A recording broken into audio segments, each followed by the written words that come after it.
Postmortem की report आ गई है और रचना की मौत पानी में डूबने से हुई है।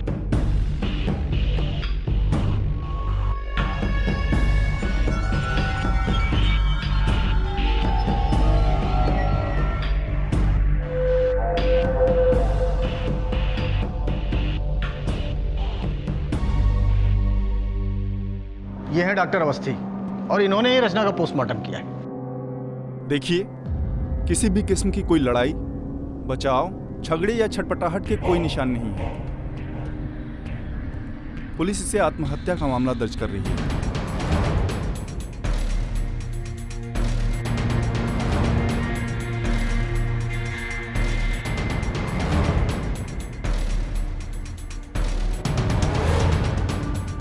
आत्महत्या? ये क्या कह रहे हैं आप? ये कैसे हो सकता है? क्या बकवास है ये? हाँ डॉक्टर साहब, ये आत्महत्या हो ही नहीं सकती। रचना आत्महत्या नहीं कर सकती, कभी नहीं। देखिए, हमने ठीक तरह से जांच की है और नहीं, आपने ठीक से जांच नहीं की। हम ऐसा सोच ही नहीं सकते। आपसे गलती हुई है जी। और रचना आत्महत्या करने वालों में से नहीं है, नहीं है वो। देखिए, आप लोग यहाँ शोर न मचाएं प्लीज। ये हॉस्पिटल है और हम लोग अपना काम ही कर रहे हैं। हम लोगों ने जो देखा वही लिखा है। देखिए, आई एम सॉरी, इस मामले में मैं आपकी कोई मदद नहीं कर सकता। नाउ प्लीज एक्सक्यूज मी, मुझे जाना होगा। झूठ है, आपको पता है सफेद झूठ है। आप कह रहे हैं रचना डूबकर मर गई? ये तो हो ही नहीं सकता, इम्पॉसिबल। वो पानी से कितना डरती है मैं जानती हूं। मैं अगर उसे खुद को मारना भी होता, वो हिम्मत ही नहीं होती उसकी पानी के पास जाने की। आपको पता है आप झूठ बोल रहे हैं। क्यों क्यों झूठ बोल रहे हैं आप?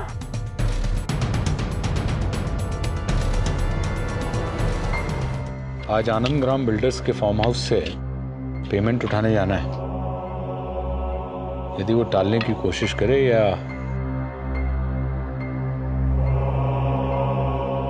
हमने कहा था ना कि उस लड़की को दलदल में फेंकने से पहले तालाब अच्छे से साफ कर लेना। कि दुपट्टा वहां कैसे रह गया? डॉक्टर साहब, हमने ठीक से देखा था, लगता है वो दुपट्टा कहीं फंस गया होगा। वैसे हम लोग सारे का सारा काम एकदम सही तरीके से खत्म करके आए थे। पूरी कथा ना सुनाओ, ये बताओ कि साफ किया कि नहीं किया। हाँ दाऊ साहब, अब तो पूरा सामान जलाने को कह दिया है, अब कुछ नहीं बचेगा दाऊ साहब। कह दिया था मतलब? अभी हुआ नहीं? हम फिर से देख के आते हैं अभी जस्ट तुरंत।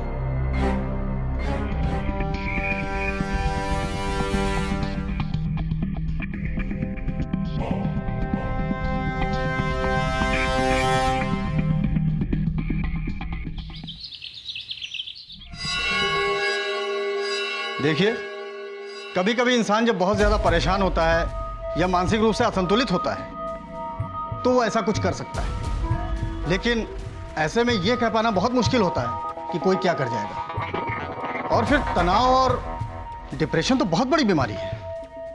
ऐसे में इंसान को सिर्फ यही दिखता है कि उसे मुक्ति चाहिए और फिर डूबना या आत्महत्या जैसे करने के अलावा उसके पास और कोई भी रास्ता नहीं बचता है। मेरी बेटी बीमार नहीं थी, उसने अपनी जान नहीं ली। क्यों लेती वो अपनी जान? कोई कारण नहीं था उसके पास ये करने के लिए। बहुत खुश थी वो, हम सब उसके साथ थे। उससे बहादुर बच्ची मैंने अपनी जिंदगी में नहीं देखी थी। बहुत कुछ बदलना चाहती थी वो, कितने सपने थे उसके। और आप ये सब कह रहे हैं? क्या जानते हैं आप उसके बारे में? मानसिक रूप से असंतुलित थी। क्यों? कैसे कह दिया आपने ये? कैसे?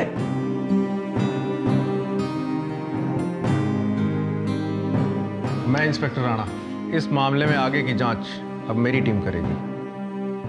छानबीन करने की कोई जरूरत नहीं है इंस्पेक्टर साहब, मामला एकदम साफ है। हमें यकीन है कि हमारी बच्ची को मारा गया है, मर्डर हुआ है उसका, और इस मर्डर के पीछे ठकराल का ही हाथ है। उसे सब कुछ मालूम है। आप लोग जाकर उससे पूछताछ क्यों नहीं कर रहे हैं? देखिए, आप बिना सबूत के किसी पे ऐसे इल्जाम नहीं लगा सकते। सबूत? आपको सबूत चाहिए? बच्ची मरी है, इससे बड़ा सबूत क्या हो सकता है? ठकराल नहीं किया है ये सब। उसकी हमारे परिवार के साथ दुश्मनी है। बहुत सीधा साधा केस है इंस्पेक्टर साहब, बहुत सीधा साधा।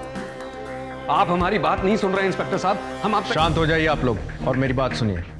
ठकराल के घर की तलाशी हम पहले भी ले चुके हैं और आप ही के कहने पर, ठीक है ना? और जहां तक मुझे पता है कि आप लोग भी वहां गए थे, जगह की पूरी तरह छानबीन की गई और वहां कुछ नहीं मिला। और हम ये कहाँ कह रहे हैं कि मामला खत्म हो गया। देखिए, हमसे जो बन पड़ेगा हम करेंगे, लेकिन कायदे कानून के हिसाब से चलना होगा ना। और डॉक्टर की रिपोर्ट के हिसाब से कोई जोर जबरदस्ती के निशान भी नहीं मिले। किसी भी तरह की कोई गलत हरकत की झलक भी दिखाई नहीं देती है। लेकिन रचना खुद से नहीं डूबेगी। कि ये जाना काफी नहीं है कि उसके साथ कुछ गलत हुआ है? आप हमारी बात क्यों नहीं सुन रहे? देखिए, हम इस चीज का पूरा ध्यान रखेंगे, आप लोग निश्चिंत रहिए।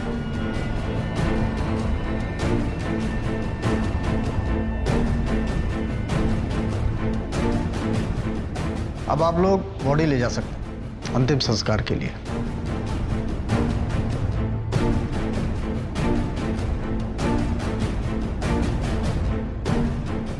सुषमा जी, सुषमा जी, सुषमा जी, सुषमा जी, सुषमा जी, कुछ तो बोलिए। ऐसे चुप मत रहिए, बात कीजिए ना प्लीज। प्लीज सुषमा जी, सब गलती मेरी है। ऐसा क्यों बोल रही है? ऐसा मत बोलिए, हम सब परेशान हैं। ये मेरी जिम्मेदारी है, मेरी वजह से हुआ है। पता था ठकराल ऐसा कुछ करेगा। उसने धमकी दी थी, बार बार चेतावनी दी थी और मैंने भी रचना को बताया था। मैं खुद गई थी वहां उस रैली में, रचना से कहने, मैंने उसको बोला भी, लेकिन उसने नहीं माना। लेकिन इसमें भी गलती मेरी ही है। मैंने उसे हमेशा बताया कि इस लड़ाई में उसे रुकना नहीं है, आगे बढ़ना है। उसे डर कर हारना नहीं है, आगे चलना है। और वो चलती ही गई। वो नहीं रुकी जब तक ठकराल ने उसे हमेशा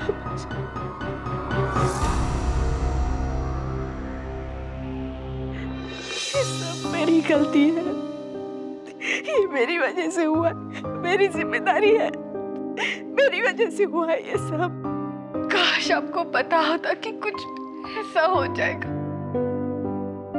किसी को नहीं पता था, डर सबको था, लेकिन खुद को ऐसे इल्जाम देना तो ठीक नहीं है ना। किसने सोचा था कि कुछ इतना बड़ा बुरा हो जाएगा? सोचना चाहे तो भी नहीं सोचा जाता। और अगर इल्जाम देना ही है तो हम सबको दीजिए। हम में से किसी को उसे कभी अकेला नहीं छोड़ना चाहिए था, कभी भी नहीं। नहीं, ये सब मेरी वजह से हुआ। मैंने ही रचना को इस लड़ाई में झोंका। मैंने उसे अपनी लड़ाई लड़ने पर मजबूर किया। मैंने उसको बताया कि सच्चाई की हमेशा जीत होती है। लेकिन अब मैं जान गई हूं कि ऐसा नहीं होता है, ऐसा कभी नहीं होता है। सच्चाई की जीत नहीं होती है, सब बकवास है। बस इस चक्कर में हम अपने बच्चों को खो देते हैं और कुछ भी नहीं।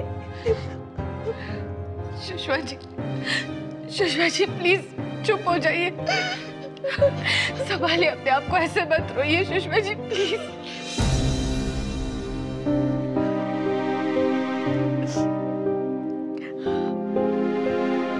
आप मेरी चिंता मत कीजिए, मैं संभल जाऊंगी। आप परिवार वालों को संभालिए। वीरेंद्र जी, राहुल, अनु, वो हम आपको बुलाने आए थे अंतिम संस्कार के लिए।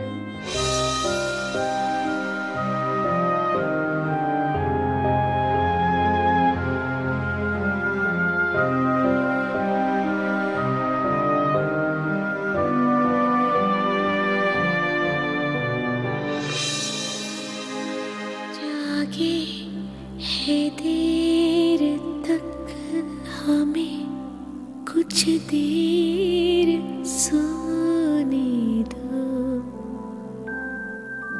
थोड़ी सी रात और है, सुबह तो होने दो।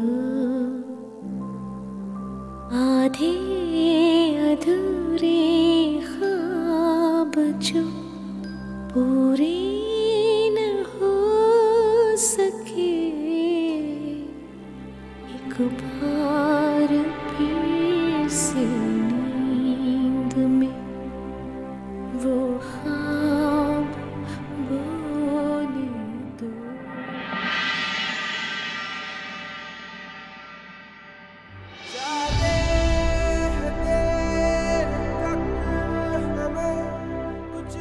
राम नाम, राम नाम, राम नाम, राम नाम।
नाम नमुपेदाय वेदपिंडो परे भांगरा पुष्पम समर्पयामि।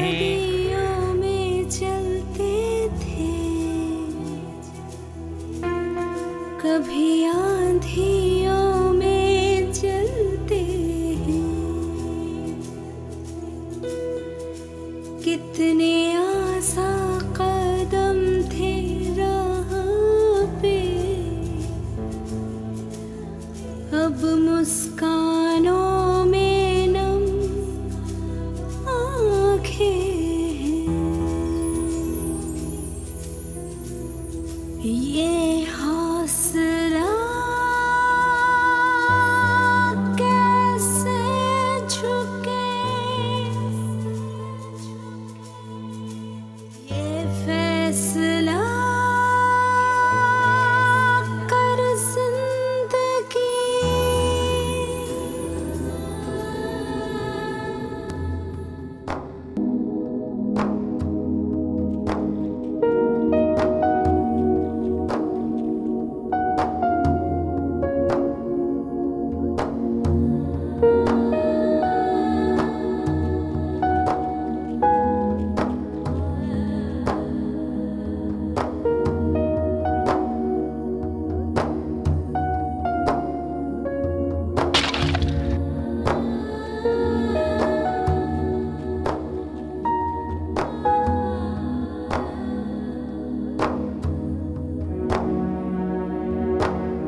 लो। पापा रोकी नहीं इसे। नहीं रोक सकते बेटा।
वो सब कुछ जला दिया ना? कुछ नहीं था, बस एक जूता ही तो था। वो दुपट्टा भी जला दिया, अब कुछ नहीं बचा। चलो चले।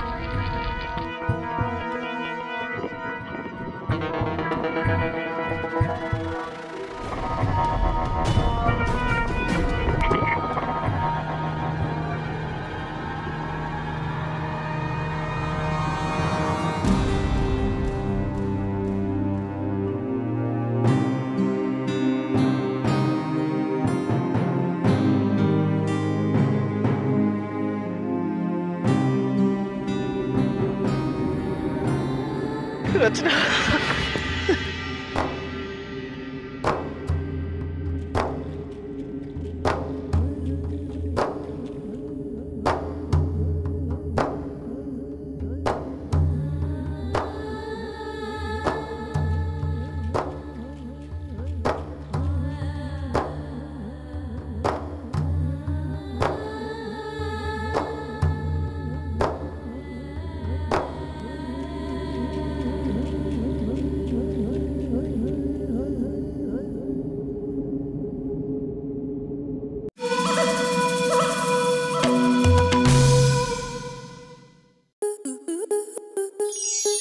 स्टार प्लस के YouTube पेज पर आने के लिए आपका धन्यवाद। अपने फेवरेट शोज देखने के लिए subscribe to Star Plus YouTube page and hit the bell icon.